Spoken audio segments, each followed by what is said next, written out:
پورے قرآن مجید میں 8 مقامات ہیں جن میں عورتوں کی صفات کے لحاظ سے ان کا ذکر کیا گیا۔ اچھا، یعنی ہم بھی اپنی زبان میں جب عورتوں کا ذکر کرتے ہیں تو بعض الفاظ بولتے ہیں جو اصل میں ان کے حسن کو، ان کے جمال کو، ان کی نزاکت کو، ان کی لطافت کو بیان کرتے ہیں۔ ہم کہتے ہیں گل بدن ہے، ہم کہتے ہیں گل اندام ہے، کہتے ہیں نا یہ بات، حسین ہے، جمیل ہے، بہت سے الفاظ بولتے ہیں۔ تو قرآن مجید نے بھی پھر ان عورتوں کے بارے میں بعض تعبیریں اختیار کی ہیں کہ وہ کیسی عورتیں ہوں گی۔ یعنی اللہ تعالیٰ جب جوڑے بنائے گا، کیونکہ عورت بہت بڑی نعمت ہے، عورت اللہ تعالیٰ کا کمال شاہکار ہے، دنیا کی نعمتوں میں اس سے بڑی کوئی نعمت نہیں ہو سکتی۔ اگر وہ حسن و جمال کے آخری درجے میں ہے اور سیرت و کردار کے اعتبار سے بھی آخری درجے میں ہے تو اس سے شاید بڑی کوئی چیز تصور نہیں کی جا سکتی جو انسان کو میسر کر دی جائے۔ تو یہ تصویریں بھی قرآن مجید نے پھر کھینچی ہیں۔ وہ تصویریں میں نے آپ سے عرض کیا کہ 8 مقامات پر کھینچی گئی ہیں۔ اچھا، پہلے تو وہ ساری تصویریں بالاجمال دیکھ لیجئے تو ان میں کیا کہا گیا ہے۔ ہم ایک ایک جگہ کو لیتے جاتے ہیں اور پھر دیکھتے ہیں۔ سب سے پہلے یہ دیکھیے، یہ سورہ صافات ہے۔ سورہ صافات میں قرآن مجید یہ بیان کر رہا ہے کہ وہاں پر کیا صورتحال ہو گئی، یعنی جس وقت تم وہاں جاؤ گے تو تمہیں اللہ تعالیٰ کیا نعمتیں دے گا۔ تو ذرا سنیے اس میں کیا فرمایا ہے۔ ارشاد فرمایا ہے کہ اولئک لہم رزق معلوم فواکہ وہم مکرمون فی جنات النعیم علی سرر متقابلین یطاف علیہم بکاس من معین بیضاء لذۃ للشاربین لا فیہ غول ولا ہم عنہا ینزفون وعندہم قاصرات الطرف عین کأنہن بیض مکنون۔ ترجمہ سن لیجئے اس کا۔ یہ لوگ ہیں کہ جن کے لیے معلوم روزی ہوگی، یعنی جنت والوں کا ذکر ہو رہا ہے۔ یہ لوگ ہیں کہ جن کے لیے معلوم روزی ہوگی، ہر طرح کے میوے اور راحت کے باغوں میں وہ بڑی عزت سے ہوں گے، تختوں پر آمنے سامنے بیٹھے ہوں گے، ان کے لیے شراب ناب کے جام گردش میں ہوں گے، بالکل صاف شفاف، پینے والوں کے لیے لذت ہی لذت، نہ اس میں خمار ہوگا اور نہ اس سے ان کی عقل خراب ہوگی۔ ان کے پاس نیچی نگاہوں والی غزال چشم عورتیں ہوں گی، گویا کہ شتر مرغ کے چھپے ہوئے انڈے۔ ٹھیک، اب دیکھیے یہاں کیا کیا کہ صرف یہ نہیں بتایا کہ ان کے لیے پاکیزہ جوڑے ہوں گے، اس طرح کہ وہاں اجمال تھا، یہاں تفصیل کی۔ تفصیل کیا کی ہے؟ الفاظ استعمال کیے ہیں، وَعِندَهُمْ قَاصِرَاتُ الطَّرْفِ عِین کَأَنَّهُنَّ بَیضٌ مَکْنُون، یعنی تشبیہ بھی ہے، اس میں خاص تعبیریں بھی ہیں، ان کے حسن اور جمال کی طرف ایک نہایت خوبصورت اشارہ بھی ہے۔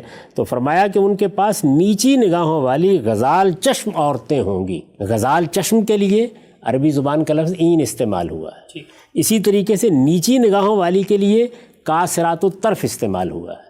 یہ صفات ہیں، ایڈجیکٹیوز ہیں، ظاہر ہے کہ ان کا موصوف کیا ہے؟ عورتیں۔ تو یہ بیان کیا گیا کہ یہ ان خصائص کی، ان اوصاف کی حامل عورتیں ہوں گی جن کے ساتھ وہاں تمہارا جوڑا بنایا جائے گا۔ اچھا، یہ سورہ صافات ایک مقام ہوا۔ اس کے بعد آگے بڑھیے، اس کے بعد آگے یہ سورہ صاد ہے، اس میں بھی کم و بیش وہی اسلوب ہے، اور بات یہاں سے شروع ہوتی ہے کہ ھذا ذکر وَإِنَّ لِلْمُتَّقِينَ لَحُسْنَ مَآب جنات عدن مفتحت لہم الابواب متکئین فیہ یدون فیہ بفاکہۃ کثیرۃ وشراب وعندہم قاصرات الطرف اتراب ھذا ما توعدون لیوم الحساب۔ یہ یاد دہانی ہے، اس سے یاد دہانی حاصل کرو اور یاد رکھو کہ اللہ سے ڈرنے والوں کے لیے یقیناً بہترین ٹھکانہ ہے۔ ہمیشہ کے باغ جن کے دروازے ان کے لیے کھلے ہوئے ہوں گے، وہ ان میں تکیے لگائے بیٹھے ہوں گے، ان میں بہت سے میوے اور مشروبات اپنے خدام سے طلب کر رہے ہوں گے۔ اب یہ دیکھیے کیا کہا ہے، ان کے پاس شرمیلی ہمسن عورتیں ہوں گی، یعنی وہاں پر بھی یہ تھا نیچی نگاہوں والی، یہاں پر بھی وہی لفظ ہے قاصرات الطرف، اس کے بعد ہے اطراب۔ ان کے پاس شرمیلی ہمسن عورتیں ہوں گی، یہ وہ چیز ہے جس کا حساب کے دن کے لیے تم سے وعدہ کیا جا رہا ہے۔ ٹھیک، یہاں بھی کچھ صفات ہیں جن کے ساتھ ان عورتوں کا تعارف ہے، اور یہ وہی عورتیں جن کے ساتھ جوڑا بنایا جائے گا، جن کے ساتھ جوڑا بنایا جائے گا، یعنی ایک ہی بات ہے جس کو اب اوصاف اور صفات کے لحاظ سے بیان کیا جا رہا ہے۔ ٹھیک، یعنی آپ یہ کہیں کہ ہم آپ کو ایک دلہن بیاہ کے لا دیں گے، آپ یہ کہیں کہ ہم آپ کو ایک غزال چشم بیاہ کے لا دیں گے، آپ یہ کہیں کہ ہم آپ کو ایک آہو چشم بیاہ کے لا دیں گے، یہ کہ ایک شرمیلی نگاہوں والی بیاہ کے لا دیں گے، یعنی صفات ہیں بیان کرتے چلے جائیں جتنی بھی بیان کر سکتے ہیں. نازین بیاہ کے لا دیں گے، نازک اندام بیاہ کے لا دیں گے، وہ بیاہ کے لا دیں گے کہ جس کے ہونٹوں کے بارے میں تم یہ کہہ سکو کہ پنکھڑی گلاب کی سی ہے. تو 1000 تعبیریں ہیں جو اختیار کی جا سکتی ہیں. قرآن مجید کی تعبیریں میں آپ کے سامنے رکھ رہا ہوں. ٹھیک. اب یہ دیکھیے اس کے بعد سورہ دخان ہے، تیسرا مقام. یہ تیسرا مقام ہے. اس میں فرمایا ہے ان المتقین فی مقام امین. یہ 51 سے آیات شروع ہو رہی ہیں. ان المتقین فی مقام امین فی جنات و عیون یلبسون من سندس و استبرق متقابلین کذالک وزوجناہم بحور عین. اب یہاں پر بھی دیکھیے کچھ الفاظ آئے ہیں، کچھ صفات آئی ہیں، ان کا ترجمہ بھی سن لیجئے. خدا سے ڈرنے والے البتہ امن کی حالت میں ہوں گے، باغوں اور چشموں میں سندس اور استبرق کے لباس پہنے آمنے سامنے بیٹھے ہوں گے، ان کی شان یہی ہوگی. جنت میں جو لوگ جائیں گے ان کا بیان ہے. اور ہم ان سے غزال چشم گوریاں بیاہ دیں گے. اس سے پہلے کیا صفات آئیں؟ اس سے پہلے آیا شرمیلی، اس سے پہلے آیا خمسن، اس سے پہلے آیا آہو چشم. نظریں جھکائی وہ ہوئی. آہو چشم یہاں بھی آ گیا ہے، یعنی این جو عربی زبان کا لفظ ہے. وَزَوَّجْنَاهُمْ بِحُورٍ عین، اور ہم ان سے غزال چشم گوریاں بیاہ دیں گے. یہاں لفظ آیا حور. حور کا مطلب کیا ہے؟ گوریاں، یعنی یہ رنگ کا بیان ہے. اس پر میں آگے چاہ کے گفتگو کرتا ہوں. فی الحال صرف یہ بتا رہا ہوں کہ اب یہ تفصیل ہو رہی ہے، اور تفصیل میں مختلف صفات کے ذریعے سے ان عورتوں کا تعارف کرایا جا رہا ہے. ٹھیک. جیسے میں نے اردو زبان میں آپ کو مثالیں دی، فارسی زبان میں، ہماری شاعری میں، ہمارے ادب میں بہت سی تعبیریں ہیں جو ہم عورتوں کے حسن کو بیان کرنے کے لیے اختیار کرتے ہیں. اس میں کبھی رنگ کو بیان کرتے ہیں، کبھی ہونٹوں کو بیان کرتے ہیں، کبھی آرز کو بیان کرتے ہیں، کبھی ان کی مجموعی شخصیت کو بیان کرتے ہیں. تو محبوب کا جو سراپا کھینچا جاتا ہے ہماری شاعری ادب میں، اسی طرح قرآن مجید بھی کچھ تعارف کرا رہا ہے. یعنی یہ تو نہیں ہے کہ اس طرح کی چیزیں کوئی بہت طول طویل آئی ہیں، لیکن مختصر جملوں میں یہ بتا دیا ہے کہ وہ عورتیں کیا ہوں گی جو تمہارے ساتھ وہاں بیاہی جائیں گی. یہ ان کا ذکر ہو رہا ہے. یعنی یہ بات تو اصولاً بیان ہو گئی کہ جوڑے ہوں گے، یہ بیان ہو گئی کہ مردوں کے لیے عورتیں ہوں گی، عورتوں کے لیے مرد ہوں گے. اب عورتوں کو خاص طور پر اس طریقے سے قرآن بیان کر رہا ہے. تو یہ تیسرا مقام ہے کہ جہاں پر پہلی دفعہ حور کا لفظ استعمال ہوا ہے. جی، اور میں اس پہ عرض کر چکا کہ اس کا مطلب کیا؟ گوریاں. ٹھیک. یعنی جس طرح این کا مطلب کیا ہے؟ آہو چشم. کاسرات الطرف کا مطلب کیا ہے؟ نیچی نگاہوں والیاں، شرمیلی. اسی طرح مختلف الفاظ آتے چلے جائیں گے. ایسا ہی ایک لفظ عربی زبان کا لفظ حور ہے. اب اس کے بعد سورہ طور آتی ہے. ٹھیک. سورہ طور میں اب یہ دیکھیے کیا کہا ہے. ان المتقین فی جنات و نعیم، یہ 17 آیت سے شروع ہو رہا ہے. ان المتقین فی جنات و نعیم فاکہین بما آتاہم ربہم وبقاہم ربہم عذاب الجحیم کلوا واشربوا ہنیئا بما کنتم تعملون متکئین علی سرر مصفوفہ وزوجناہم بحور عین. یہ سورہ طور ہے. اس کا ترجمہ سنیے. پرہیزگار البتہ باغوں اور نعمتوں میں ہوں گے، ان کے پروردگار نے جو کچھ انہیں بخشا ہے اس سے لطف لے رہے ہوں گے، اور اس سے بھی کہ ان کے پروردگار نے انہیں دوزخ کے عذاب سے بچا لیا. اب کھاؤ اور پیو مزے سے اپنے ان اعمال کے صلے میں جو تم کرتے رہے ہو.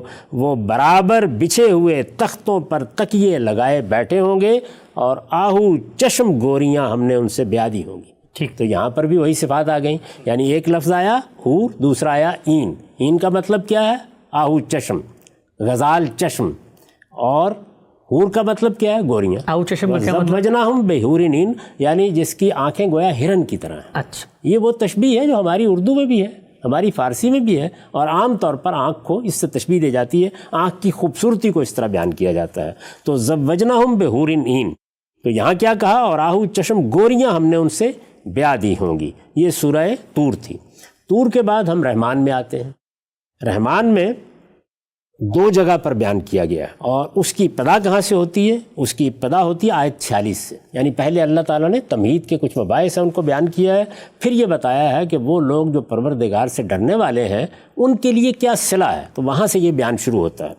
ارشاد فرمایا وَلِمَنْ خَافَ مَقَامَ رَبِّهِ جَنَّتَانِ فَبِأَيِّ آلَاءِ رَبِّكُمَا تُكَذِّبَانِ ذَوَاتَا أَفْنَانٍ فَبِأَيِّ آلَاءِ رَبِّكُمَا تُكَذِّبَانِ فِيهِمَا عَيْنَانِ تَجْرِيَانِ فَبِأَيِّ آلَاءِ رَبِّكُمَا تُكَذِّبَانِ فِيهِمَا مِنْ كُلِّ فَاكِهَةٍ زَوْجَانِ فبأي آلاء ربكما تكذبان متكئين على فرش بطائنها من استبرق وجنى الجنتين دان فبأي آلاء ربكما تكذبان فيهن قاصرات الطرف لم يطمثن انس قبلهم ولا جان فبأي آلاء ربكما تكذبان كأنهن الياقوت والمرجان فبأي آلاء ربكما تكذبان۔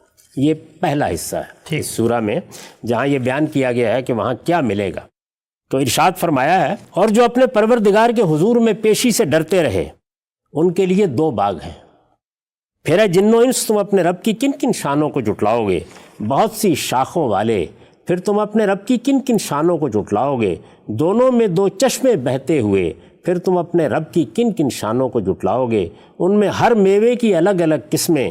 پھر تم اپنے رب کی کن کن شانوں کو جھٹلاؤ گے، وہ ایسے فرشوں پر بیٹھے ہوں گے تکیے لگائے ہوئے جن کے استر دبیز ریشم کے ہوں گے، اور دونوں باغوں کے پھل جھکے پڑ رہے ہوں گے۔ پھر تم اپنے رب کی کن کن شانوں کو جھٹلاؤ گے، ان میں شرمیلی نگاہوں والیاں ہوں گی۔ یعنی یہاں پر بھی وہ کیا لفظ ہے، فیہن قاصرات الطرف۔ ٹھیک، یہ دیکھیے یہ لفظ 10 جگہوں پر استعمال کیا جا سکتا ہے، لیکن قرآن مجید نے اسی کا انتخاب کیا ہے، اور جن جگہوں کو ہم پیش کر رہے ہیں وہاں اس کو دہرایا ہے، جگہ جگہ دہرایا ہے۔ ان میں شرمیلی نگاہوں والیاں ہوں گی جنہیں ان سے پہلے کسی انسان یا جن نے ہاتھ نہیں لگایا ہوگا۔ پھر تم اپنے رب کی کن کن شانوں کو جھٹلاؤ گے، ایسی خوبصورت جیسے یاقوت اور مونگے ہوں۔ پھر تم اپنے رب کی کن کن شانوں کو جھٹلاؤ گے۔ یہ اس سورہ میں پہلا بیان ہے۔ اس کے بعد دوسرا بیان سنیے۔ دوسرا بیان کیا ہے، اور ان کے سوا 2 باغ اور بھی ہیں۔ یعنی یہ 2 باغ تھے اور ان کے سوا 2 باغ اور بھی ہیں۔ پھر اے جن و انس تم اپنے رب کی کن کن شانوں کو جھٹلاؤ گے۔ اس کی ابتدا یہاں سے ہوتی ہے، وَمِن دُونِهِمَا جَنَّتَانِ فَبِأَيِّ آلَاءِ رَبِّكُمَا تُكَذِّبَانِ مُدْحَامَّتَانِ فَبِأَيِّ آلَاءِ رَبِّكُمَا تُكَذِّبَانِ فِيهِمَا عَيْنَانِ نَضَّاخَتَانِ فَبِأَيِّ آلَاءِ رَبِّكُمَا تُكَذِّبَانِ فِيهِمَا فَاكِهَةٌ وَنَخْلٌ وَرُمَّانٌ فَبِأَيِّ آلَاءِ رَبِّكُمَا تُكَذِّبَانِ فِيهِنَّ خَيْرَاتٌ حِسَانٌ فَبِأَيِّ آلَاءِ رَبِّكُمَا تُكَذِّبَانِ حُورٌ مَقْصُورَاتٌ فِي الْخِيَامِ فَبِأَيِّ آلَاءِ رَبِّكُمَا تُكَذِّبَانِ لَمْ يَطْمِثْهُنَّ إِنسٌ قَبْلَهُمْ وَلَا جَانٌ۔ یہاں دیکھیے پھر حور کا لفظ آیا ہے۔ اب سنیے ترجمہ، اور ان کے سوا 2 باغ اور بھی ہیں۔ پھر جن و انس تم اپنے رب کی کن کن شانوں کو جھٹلاؤ گے، دونوں گھنے سرسبز و شاداب۔ پھر تم اپنے رب کی کن کن شانوں کو جھٹلاؤ گے، دونوں میں 2 چشمے ابلتے ہوئے۔ پھر تم اپنے رب کی کن کن شانوں کو جھٹلاؤ گے، ان میں پھل اور کھجوریں اور انار۔ پھر تم اپنے رب کی کن کن شانوں کو جھٹلاؤ گے، ان میں خوبصورت بیویاں۔ یعنی اب یہاں کیا الفاظ ہیں، فِيهِنَّ خَيْرَاتٌ حِسَانٌ، یعنی اس میں سیرت کو بھی بیان کر دیا، صورت کو بھی بیان کر دیا۔ ان میں خوبصورت بیویاں۔ پھر تم اپنے رب کی کن کن شانوں کو جھٹلاؤ گے، خیموں میں ٹھہرائی ہوئی گوریاں۔ حور کا لفظ آ گیا نا، خیموں میں ٹھہرائی ہوئی گوریاں، یہ رنگ کا بیان ہے۔ پھر تم اپنے رب کی کن کن شانوں کو جھٹلاؤ گے، ان سے پہلے جنہیں کسی انسان یا جن نے ہاتھ نہیں لگایا ہوگا۔ پھر تم اپنے رب کی کن کن شانوں کو جھٹلاؤ گے۔ ٹھیک، یہ سورہ رحمان کا بیان تھا، اور شاید سب سے زیادہ تفصیلی بیان یہی ہے۔ اس کے بعد سورہ واقعہ ہے۔ اب سورہ واقعہ میں یہ دیکھیے کہ یہ آیات ہیں جو یہاں سے شروع ہو رہی ہیں کہ اللہ تعالیٰ وہاں پر لوگوں کو 3 گروہوں میں تقسیم کر دے گا۔ پھر یہ بتایا ہے کہ ان میں سے جو پہلا گروہ ہے وہ کون سا ہے، وہ السابقون کا ہے، ان کا ذکر ہو رہا ہے۔ تو ارشاد فرمایا ہے کہ والسابقون السابقون اولئک المقربون فی جنات النعیم ثلۃ من الاولین وقلیل من الآخرین علی سرر موضونہ متکئین علیہا متقابلین یطوف علیہم ولدان مخلدون باکواب واباریق وکأس من معین لا یصدعون عنہا ولا ینصفون وفاکہۃ مما یتخیرون ولحم طیر مما یشتہون وحور عین کامثال اللؤلؤ المکنون جزاء بما کانوا یعملون۔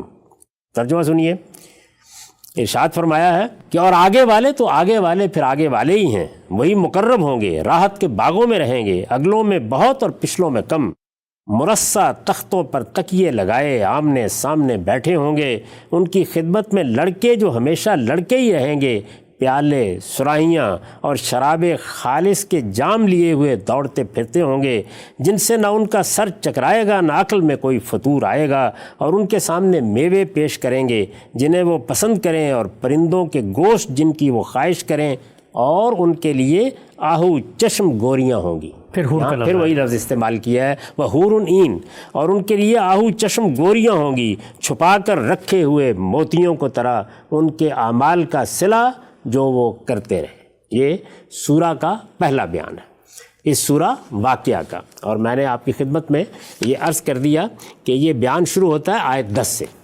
اس کے بعد پھر اصحاب الیمین کا ذکر ہوا ہے، یعنی جو دائیں والے ہیں۔ پہلے یہ السابقون کی جنت تھی، اب یہ دائیں والوں کی جنت ہے۔ یہ بات یہاں سے شروع ہوتی ہے، وَأَصْحَابُ الْيَمِينَ، یہ آیت 27 ہے۔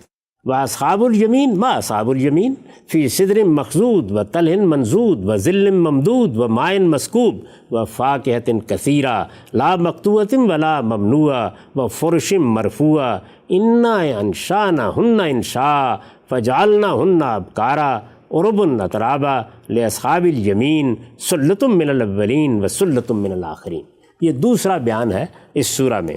اور دائیں والے تو کیا کہنے ہیں دائیں والوں کے، بے خار بیریوں، تہ بتہ کیلوں اور پھیلے ہوئے سایوں میں، بہتے ہوئے پانی اور کبھی ختم نہ ہونے والے فراواں میووں میں، جن کے درخت کبھی پھلوں سے محروم نہ ہوں گے، اور اونچے بستروں میں جہاں ان کی بیویاں ہوں گی۔ ہم نے انہیں ایک خاص اٹھان پر اٹھایا ہوگا، اور انہیں کنواری، دل ربا اور ہم سن بنا دیا ہوگا۔ اب دیکھیے یہاں کچھ اور صفات آ گئیں، اور انہیں کنواری، دل ربا اور ہم سن بنا دیا ہوگا۔ یہ سب دائیں والوں کے لیے ہے، وہ اگلوں میں بھی ایک بڑا گروہ ہوں گے اور پچھلوں میں بھی ایک بڑا گروہ۔ تو یہ سورہ واقعہ کے 2 مقامات تھے جو میں نے آپ کے سامنے رکھے۔ اس کے بعد جو آخری مقام ہے جس میں ذکر ہوا ہے وہ سورہ نبا ہے۔ ٹھیک، سورہ نبا میں فرمایا ہے، یہ آیت 31 ہے، ان للمتقین مفازا حدائق وانابا وقوائب اترابا وکاسا دہاقا لا یسمعون فیہا لغوا ولا کذابا جزاء من ربک عطاء حسابا۔ خدا سے ڈرنے والوں کے لیے البتہ اس دن بڑی فیروز مندی ہے، رہنے کے لیے باغ اور کھانے کے لیے انگور اور دل بہلانے کے لیے اٹھتی جوانیوں والی ہمسنیں۔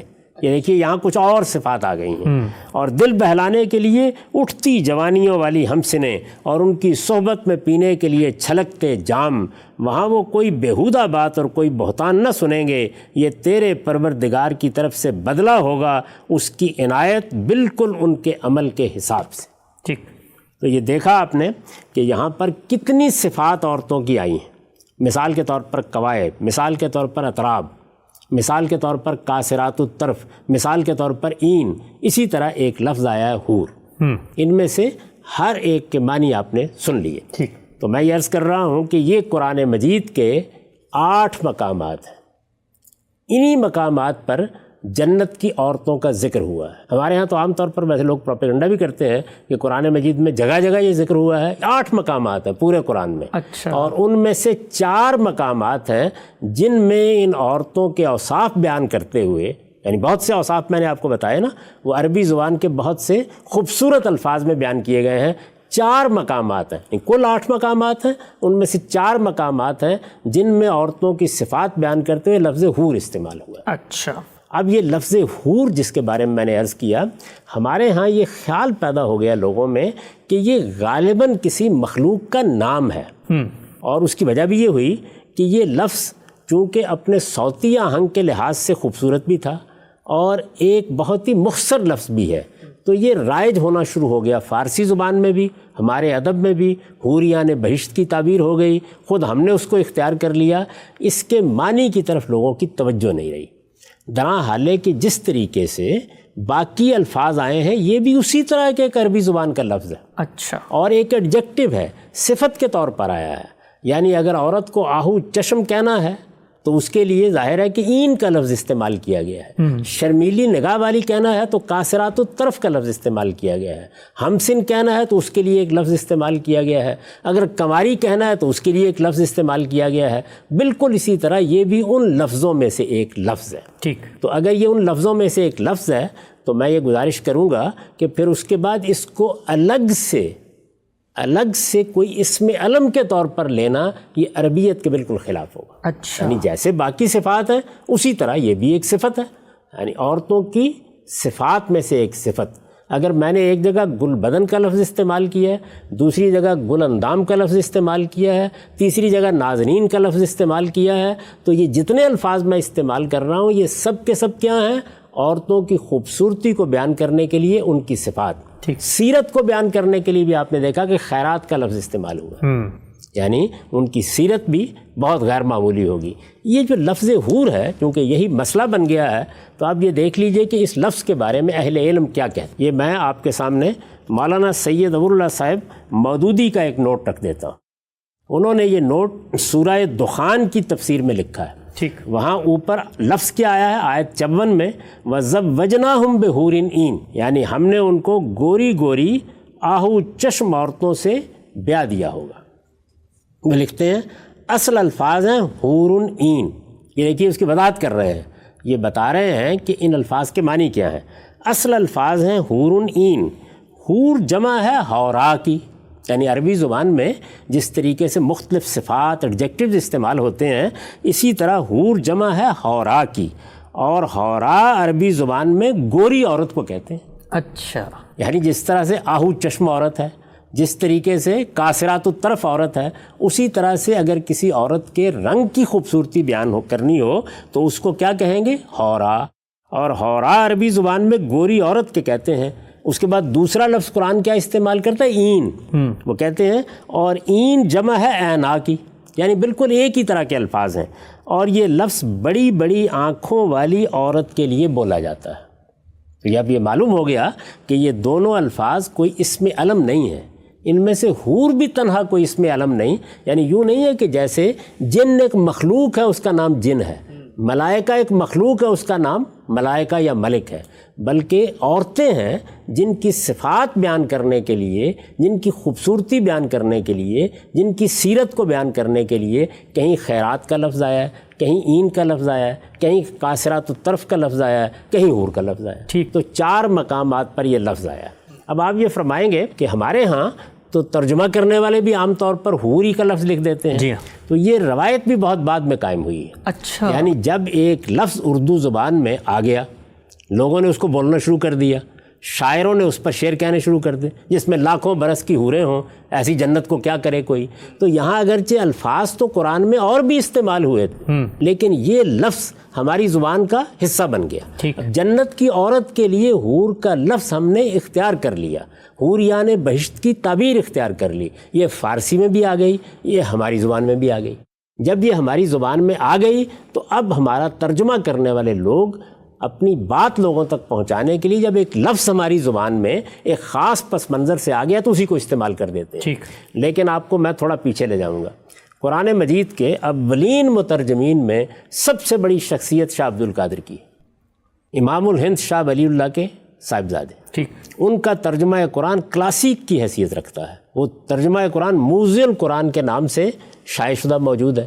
آپ کو معلوم ہے کہ باقی مترجمین بالعموم انہی کے ترجمے کو نئی صورت دیتے رہتے ہیں، یعنی جس طرح کہ کوئی چیز بنیاد ہوتی ہے تو شاہ صاحب کا ترجمہ اردو تراجم میں ایک کلاسیکی چیز ہے اور اولین بھی ہے، اولین ترجموں میں سے ہے۔ یعنی ہو سکتا ہے کہ کوئی ایک آدھ ترجمہ اور بھی لوگ نکالنا ہے، لیکن یہ حقیقت ہے کہ اردو زبان میں جس کو اولین ترجمہ مانا جاتا ہے عام طور پر وہ شاہ صاحب ہی کا ترجمہ ہے، اور شاہ صاحب کے ترجمے ہی کو سامنے رکھ کر دیوبند کے علماء میں تراجم کیے ہیں اور بہت سے اہل علم نے تراجم کیے ہیں، اور میں آپ سے عرض کر رہا ہوں کہ اس میں کوئی شبہ ہی نہیں ہے کہ وہی بنیادی ترجمہ ہے جس کو سامنے رکھنا ناگزیر ہو جاتا ہے۔ اور شاہ صاحب کا ملکہ عبور دسترس بھی عربی زبان اس میں کیا شبہ ہے جی، وہ ایک جلیل القدر عالم ہے اور وہ شاہ ولی اللہ کے گھرانے سے ہیں، اور قرآن مجید کا انہوں نے ترجمہ کیا ہے، مختصر تفسیر لکھی ہے موزی القرآن کے نام سے، جلیل القدر عالم ہے، اور میں نے آپ سے عرض کیا کہ ان کے ترجمے کو بنیاد مانا گیا ہے، وہ کلاسیک کا درجہ رکھتا ہے اردو زبان کے تراجم میں۔ اب یہ 4 مقامات پر میں ان کا ترجمہ آپ کو سنا دیتا ہوں۔ اچھا، یعنی انہوں نے کیا ترجمہ کیا، 4 مقامات میں نے آپ سے عرض کیا کہ 8 مقامات ہیں کہ جن پر قرآن مجید نے عورتوں کے حسن یا ان کی خوبصورتی کو بعض صفات کے ذریعے سے بیان کر کے جنت کی نعمتوں کی تفصیل کی ہے۔ 8 مقامات ہیں، ان میں سے 4 جگہیں ہیں جہاں پر حور کا لفظ استعمال ہوا ہے، تو یہ چاروں جگہیں دیکھ لیجئے۔ سب سے پہلے سورہ دخان میں دیکھیے، سورہ دخان میں یہ آیت ہے 54 اور اس کے الفاظ کیا ہیں؟ وَزَوَّجْنَاهُمْ بِحُورٍ عِین۔ دیکھیے حور کا لفظ آ گیا۔ اب شاہ صاحب کا ترجمہ سنیے، اور بیاہ دیں ہم نے ان کو گوریاں بڑی آنکھوں والیاں، اور بیاہ دیں زوجناہم، اور بیاہ دیں ہم نے ان کو گوریاں، یہ کس کا ترجمہ ہے؟ حور کا، اور این کا ترجمہ بڑی آنکھوں والیاں۔ اچھا، شاہ صاحب نے لفظ حور نہیں استعمال کیا، بلکہ لفظ کا جو حقیقی مفہوم ہے اس کو سامنے رکھ کے ترجمہ کیا ہے۔ میں نے عرض کیا کہ یہ بہت بعد میں مستعمل ہوا ہے، یعنی شاہ صاحب جب ترجمہ کر رہے ہیں اس وقت یہ لفظ ہماری اردو زبان میں وہ صورت نہیں اختیار کر چکا تھا جو بعد کے مترجمین کے ہاں یا اردو زبان بولنے والوں کے ہاں ہم دیکھتے ہیں۔ ٹھیک، اس کے بعد تو آپ دیکھیے کہ ہماری شاعری میں وہ لفظ آ گیا، ہمارے ادب میں آ گیا، ہر شخص کی زبان پر آ گیا، اور یہ تاثر بن گیا کہ یہ شاید جنت کی عورتوں کا کوئی نام ہے۔ یہ نام نہیں ہے، جنت کی عورتوں کی صفات قرآن میں بیان ہوئی ہیں۔ قاصرات الطرف بیان ہوا ہے تو وہ ان کا کوئی نام نہیں ہے، اطراف بیان ہوا ہے تو ان کا کوئی نام نہیں ہے۔ اسی طرح سے دوسرے الفاظ ہیں تو یہ بھی ایک لفظ ہے۔ اس کے بعد دوسرے دیکھیے سورہ طور میں استعمال ہوا ہے، اس میں الفاظ کیا ہیں؟ یہ آیت 20 ہے، وَزَوَّجْنَاهُمْ بِحُورٍ عِین، وہی الفاظ ہے کم و بیش۔ شاہ صاحب نے ترجمہ کیا ہے، اور بیاہ دی ہم نے ان کو گوریاں بڑی آنکھوں والیاں، یعنی بیاہ دی ہم نے ان کو گوریاں، گوریاں حور، میں نے عرض کیا نا حورا کی جمع ہے، اور بیاہ دی ہم نے ان کو گوریاں، اور این کا ترجمہ کیا ہے اور بڑی آنکھوں والیاں۔ اس کے بعد سورہ رحمان میں یہ لفظ آیا ہے، حور مقصورات فی الخیام، یہ آیت 72 ہے، یہ میں سنا چکا اس کا ترجمہ، حور مقصورات فی الخیام۔ اب دیکھیے اس کا ترجمہ کرتے ہیں وہ گوریاں رکی رہتیاں خیموں میں۔ اچھا، یہ نا حور مقصورات فی الخیام، خیموں میں ٹھہری ہوئی، تو وہ ترجمہ کر رہے ہیں گوریاں رکی رہتیاں خیموں میں۔ یعنی یہاں بھی ایڈجیکٹو کا ترجمہ ہو رہا ہے، اس کو وہ الگ سے علم نہیں بنا رہے۔ بالکل نہیں بنا رہے، کسی جگہ بھی نہیں بنایا انہوں نے۔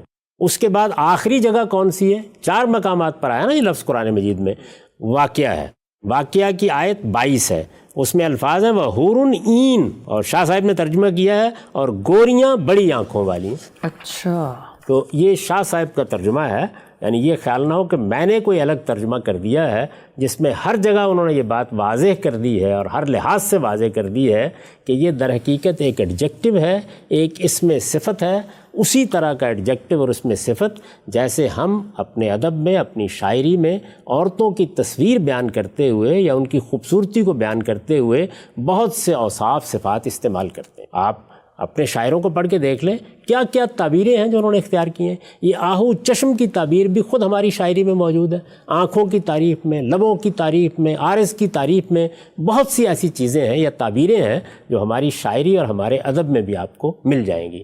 تو یہ قرآن مجید ہے جس میں یہ بیان کیا گیا ہے کہ یہ عورتیں وہاں ہوں گی اور ان عورتوں کو بیاہ دیا جائے گا، یعنی جوڑے بنا دیے جائیں گے۔